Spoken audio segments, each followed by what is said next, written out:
மதுரை மாவட்டம் ஏழுமலை அரசு ஆண்கள் மேல்நிலைப் பள்ளியில் தேசிய பத்திரிகை தினத்தை முன்னிட்டு பத்திரிகைகள் குறித்து மாணவர்களுக்கு எடுத்துரைக்கும் வகையிலும் பத்திரிகைகளை மாணவர்கள் தினந்தோறும் படிக்கும் நோக்கத்தோடும் கல்வி வளர்ச்சியில் பத்திரிகை மற்றும் தொலைக்காட்சியின் பங்கு என்ற சிறப்பு கருத்தரங்கு தலைமை ஆசிரியர் தனபால் முன்னிலையில் நடந்தது.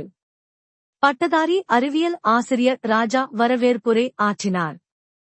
இந்த கருத்தரங்கில் தலைமை விருந்தினராக திண்டுக்கல் காந்திகிராம கிராமிய நிகழ்நிலை பல்கலைக்கழக அரசியல் அறிவியல் மற்றும் வளர்ச்சி நிர்வாகவியல் துறை முன்னாள் பேராசிரியர் பழனித்துரை கலந்து கொண்டு பத்திரிகையும் தொலைக்காட்சியும் எவ்வாறு கல்வி வளர்ச்சியில் உதவி செய்கிறது என்று விரிவாக பேசினார்.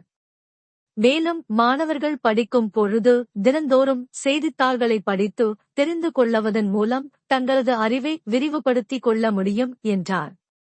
மேலும் இந்த நிகழ்ச்சியில் மதுரை மாவட்ட செய்தியாளர்கள் சங்கத் தலைவர் கதிரவன் மற்றும் பிரபல நாளிதழின் உதவி ஆசிரியர் ஆரோக்கியராஜ், மூத்த புகைப்பட செய்தியாளர் லெனின் மற்றும் உசிலம்பட்டி பகுதி மூத்த செய்தியாளர்கள் கலந்து கொண்டு சிறப்புரையாற்றினார்கள்.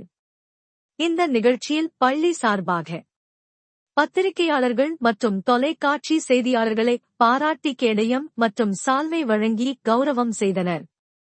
இந்த நிகழ்ச்சியில் பள்ளி மேலாண்மை குழு தலைவி மீராதேவி, உதவித் தலைமை ஆசிரியர் ராமகிருஷ்ணன், முதுகலை இயற்பியல் ஆசிரியர் கௌரி மீனாட்சி வாழ்த்துரை வழங்கினார்கள்.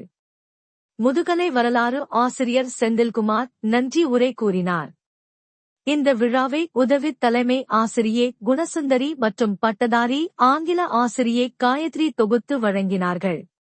இந்த நிகழ்ச்சியை முதுகலை தாவரவியல் ஆசிரியர் மணிக்குமார் மற்றும் முதுகலை பொருளியல் ஆசிரியர் முருகேசன் ஒருங்கிணைத்தார்கள்.